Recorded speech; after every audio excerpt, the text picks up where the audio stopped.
So when we look at most power hitters in baseball and the way that their bodies move, so as they swing this bat, they're in really good balance. They're countering the forces of this bat all the way through until late in their swing, and then you'll see their feet do something like this, and then they'll take off running.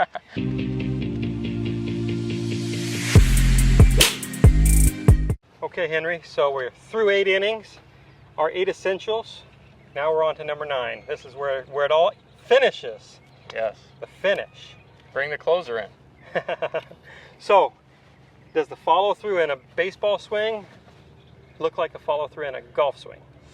Some similarities. I mean, I actually, we've had a couple people in lessons where they actually finish with just the left hand, where the club comes out of the right hand, they actually finish like this. That can be actually a good drill to do sometimes too. Can be.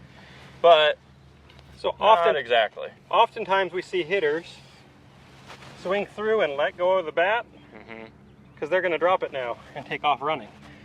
Other players, though, throughout history, there have been some really good power hitters who kept both hands on and swing it around like this. Yeah. See how that bat went more through my body? Where in golf, because of the plane we're swinging it on, there is some elevation and lowering of our arms. So usually golf will finish more in that manner, where baseball players finish a little bit more around themselves. Well, I think that there's a misnomer out there of this finishing in balance, right? You get a lot of these people like, you got to finish in balance. So they bring their baseball swing over to golf, and they think they have to swing like this. And they got to be really still and stable.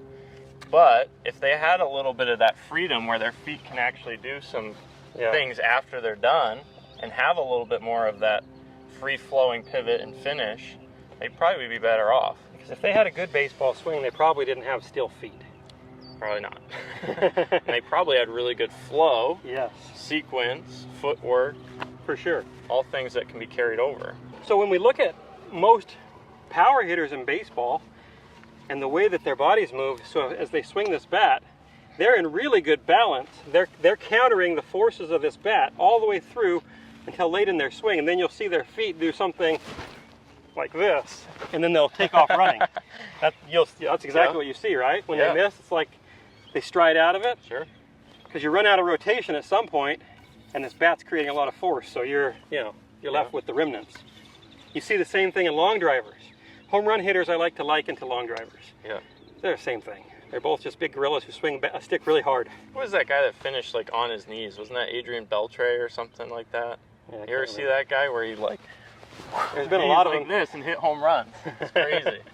But they're essentially that pivot and their sequence and footwork, although it looks like they're really off balance, that's maintaining the zone. They're able to maintain that bat stability versus if you start pulling down or throwing that instrument, right, you're actually going to finish more off balance and you're not going to be using the turn that we want to use. Different kind of off balance. When you start throwing it down like this, you'll start to see yourself doing something like that. And there's no power in it. No power. But if you swing really hard and you're using the ground correctly, you might see this front foot break free and do something like this.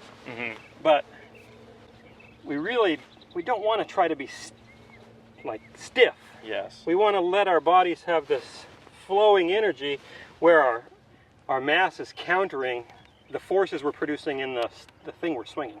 So I'd recommend for a lot of these big hitters watching, go watch some of the World Long Drive guys, and you'll see some really comparable lower body action to if you took a video of yourself hitting a baseball. Yeah. Right? Okay, so outside of the footwork and stuff, and let's talk a little bit more about the release of the bat and the finish at the top. So as far as the guys that let go and finish with just the left hand, what's something they could maybe think of for finishing, like a tour pro in their golf swing? Don't let go. Don't let go. Don't see many tour pros let go unless they hit a bad one. They're like, Yeah.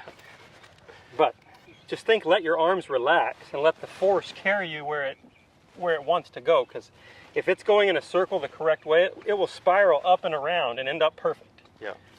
And this being a little lighter object, I think it's a little more easier to control and finish in balance per se. For sure. Right? So you can have that more tour-like finish, whatever you want to call it. But trying to think about just being really stable and in control and finishing like that, like, it's just the wrong way to go about it. You got to bring over your athleticism from baseball and that rotational swing, bring that over with you, because that's something we don't want to give up. Yes, I think that's one thing that they think they have to give up in order to gain control, but it's the opposite. For sure. To gain control, we need to master this right here, pretty much. The only thing a baseball player, the real thing they need to learn how to use is how their wrist works differently, so they can apply all the other stuff they're good at already.